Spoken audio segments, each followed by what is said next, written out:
یو ځل امام احمد رحمت الله علیه چا نه ډېر ښکلي شعرونه واورېدل. هغې نه پس هغه خپل کور ته راغی او ژړا کې ټوله شپه یې هغه شعرونه یې ځان ته لوستل. سحر شو او زوی ورته مونځ ته بېخول له راغی او هغوی زوی ویل چې هغه بیا هم لګیا و. اذا ما قال لي ربي اما استحييت تعصيني وتخفي الذنب عن خلقي وبالعصيان تأتيني.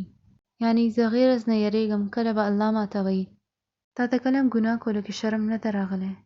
تا ته دې خبرې ډېره یره وه چې خلک ونه ګوري خو ته ما ته نافرمانه او ګناهګاره راغلې. نو تاسو لږ غور وکړئ کله موږ څه ګناه یوازې کوو نو موږ څه سوچ کوو چې ما سره خو څوک هم نشته، زه یوازې یم او څوک هم نه ګوري، بس الله یې ګوري. نور خو شکر ده چې څوک هم نه ګوري، یوازې بس الله دی، نور څوک هم نه ګوري، څوک هم نشته، یوازې الله ګوري.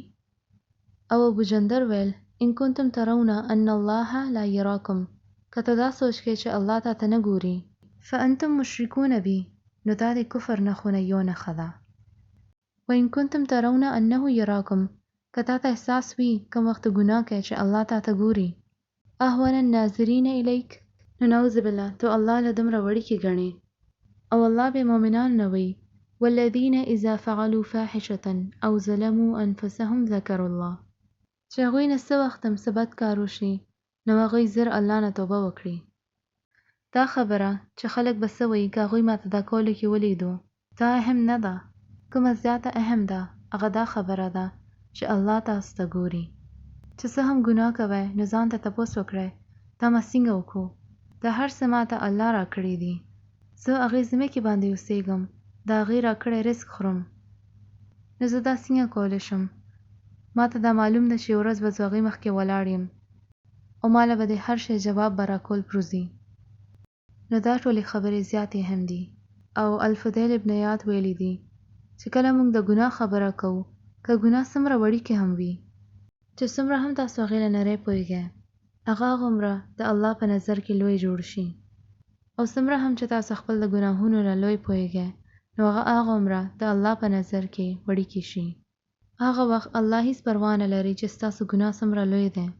کله چې تاسو ته یاد وي چې تاسو چا نه بخښنه غواړئ، یعنی کله چې تاسو رښتیا کې پښیمانه یې او ستاسو زړه کې احساس وي چې ما الله خبره وانه اورېدله او ګناه مې وکړو. عبدالله بن مسعود ویل چې یو مؤمن هغه وي کوم خپل ګناهونه له داسې پوهېږي لکه څنګه چې هغې یو لوی غر خپل اوږو باندې اوچت کړی وي او هغې ته محسوس کېږي چې دا ګناهونه هغې ملا ماتوي. نو کله چې موږ حضرت ابوبکر ژوند ته ګورو هغوی ژړا کې به خپله ژبه ونیسله او بیا به ویل ان هذا اوردني الموارد، یعنی دې زه ډېر بد ځایونو ته ورسولم. نو تاسو سیرت کې چېرته دا لوسته دی نعوذ بالله چې ابوبکر چاته څه بده خبره کړې وي یا کنځل کړي وي؟ نه، خو هغوی بیا هم خپل ځان نه دا خبره کوله ځکه چې هغوی له خپل واړه ګناهونو نه یره وه. او ابن مسعود ویل فاسق کس هغه وي کوم د خپل ګناهونو له داسې پوهېږي لکه یو ماشی کوم ته چې غلا سوی او وتښتئ. نو تاسو الله له کله هم دومره وړوکي مه پوهېږئ، موږ هغې مخکې څه هم حیثیت نه لرو.